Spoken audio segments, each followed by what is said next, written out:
fonds. Annie, merci à toi, notre interlocutrice donc privilégiée à la banque, pour ta collaboration active et ton efficacité habituelle.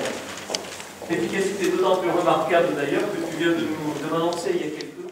Pour une autre obligation, je tenais à saluer donc le représentant du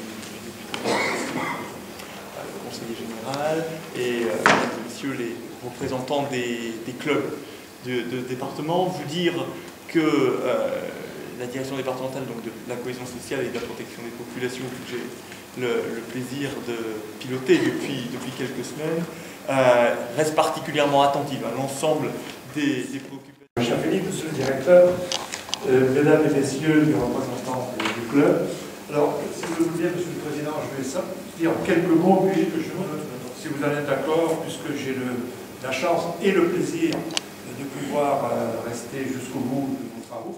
50 000 €, les forfaits pour 2 880 €, les réclamations pour 1 366 €. Ensuite, on a les engagements, donc c'est à peu près pareil, hein, les engagements, puisqu'on a à peu près le nombre d'équipes et puis les tarifs n'ont pas changé.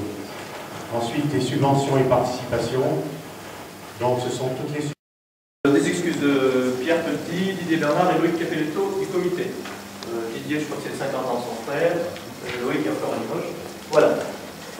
Je ne voudrais pas commencer cet AG non plus sans avoir une pensée tout à fait particulière pour les personnes qui vous ont quitté depuis l'Assemblée du mois de juin. On m'a nommé lors de la dernière Assemblée en remplacement de M. Ferrier qui est maintenant retraité. Donc ma mission dans le cadre de mon mandat de commissaire aux comptes, c'est de m'assurer que le district a bien respecté l'ensemble de ses obligations en matière comptable, fiscale et sociale. Je pense à vous les rendre à Guillaume à la face avec une petite.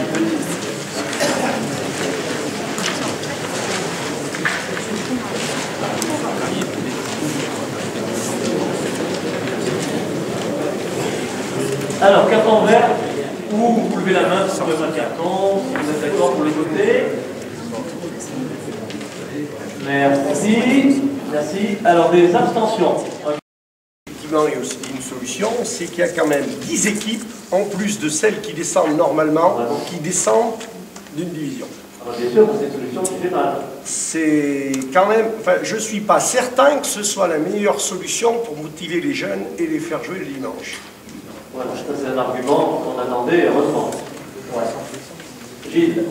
Moi j'ai peur qu'en faisant descendre autant d'équipes de 3e division en 4e division, on va perdre des équipes en 4e division qui ont, ou des équipes C ou des équipes D, où la moyenne d'âge est de 45-50. Enfin, moi je vois, si en fait en 3e div ou en 4e div ou en 2e div, il y a moins d'équipes dans les poules, il y aura donc moins de matchs, et donc le foot sera de moins en moins attrayant. C'est ce que j'ai peur en fait. Alors là, tu soulèves une problématique, c'est les poules de 10 ou les poules de 12. Voilà, c'est-à-dire que, alors, par exemple, en 2e div ou en 3e div, ça fait donc des matchs en moins, et après en 4e div, pour ceux qui vont l'être, ce qui va se passer, c'est que ça sera également des poules de 10, mais s'il y a des équipes comme le monsieur dit, qui arrêtent en cours de saison, on va se retrouver facilement avec des poules où on sera à 8 ou peut-être même pas. Alors voilà, là on revient à la discussion qu'on avait eue déjà en 2005. Un état mathématique de la situation. Mais je pense qu'il faut quand même qu'on se pose la question, c'est comment on peut faire signer de plus en plus de joueurs. Voilà. Parce que là, on constate que d'année en année, on a de moins en moins de joueurs, mais qu'est-ce qui peut faire qu'on puisse faire signer plus de joueurs?